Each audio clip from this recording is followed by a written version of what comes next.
Welcome to another episode of Sweetcast. I'm Clint, and I wanted to do something a little bit different today. If you've been following along, you've noticed that earlier in the day, in the morning, I'll post a video about writing comics, and then in the evening, we're doing comics news, and I thought that would be a pretty good balance. However, the script critiques that I've been doing just don't seem to be as popular as the news. So I wanted to sort of look at writing from a different angle and see if that works better. So let me know what your thoughts are. But I wanted to talk about, if you're writing a comic, picking a theme for that comic and how important that is. Most of the time, if you've got a story you want to tell, it's going to naturally fall into a theme that has already existed before. And here's just a list I pulled up on Google. But there's love, death, good versus evil, coming of age, power and corruption, survival, courage and heroism, and prejudice. And stories might even have multiple themes, and that's okay. But you're going to have one of these themes. The reason why these work so well is because they're universal. So if your story is being read by somebody in upper class America, it's going to have meaning to them. It's going to, so long as it's a well-written story, it's going to mean something. It's going to work. If it's being read by somebody in a poor third world country and it still has those driving themes, it's still going to mean something.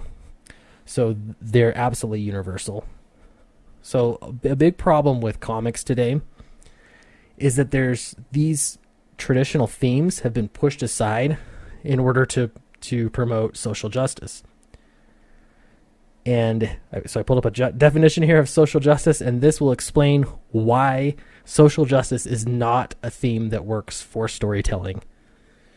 Social justice is justice in terms of the distribution of wealth, opportunities, and privileges within a society. So right there you can see this isn't universal. It's based off of class. So if your protagonist happens to be a so-called privileged person, they're not going to be relatable because they are not only inherently flawed, because characters always have flaws, but they're irredeemable.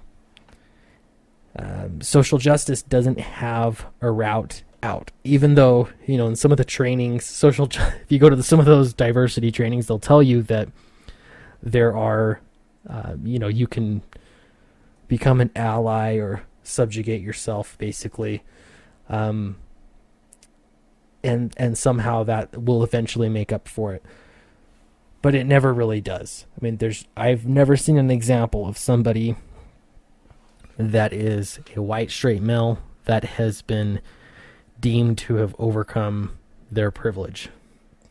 It hasn't happened, and it's not going to happen because it doesn't fit the framework. So social justice doesn't work in that regard. If your protagonist of the story is somebody that is a person of color, that is, let's say, a female, and they have some sort of disability, and they're poor, they have little education, whatever, if they have all of the special intersections for social justice and they're some sort of super minority, then they're going to avoid having this, the irredeemable quality. However, then they also don't have anything to overcome other than, I guess, just the evilness of the world that will continue to exist. So the framework that's here, there's no hope, there's no changing it. It doesn't make for good storytelling, which is why comics that, especially with mainstream comics, those that have adopted this as some sort of driving theme, it just doesn't work. It's not universal. So if you're trying to think of a story and you're trying to pick a theme to write a story about, you need to pick something that is universal, something that it doesn't matter how rich you are, it doesn't matter how poor you are, what color your skin is. It's some sort of human emotion, some sort of human struggle that is timeless. and that is going to make for a great foundation for a good story. So I hope that you liked this little tidbit on writing. I would be happy to do more like this. I'd be happy to do more script critiques, but let me know what you think, what is most helpful for those of you that are interested in writing your own comics. Please subscribe and share, and I will see you for the next episode.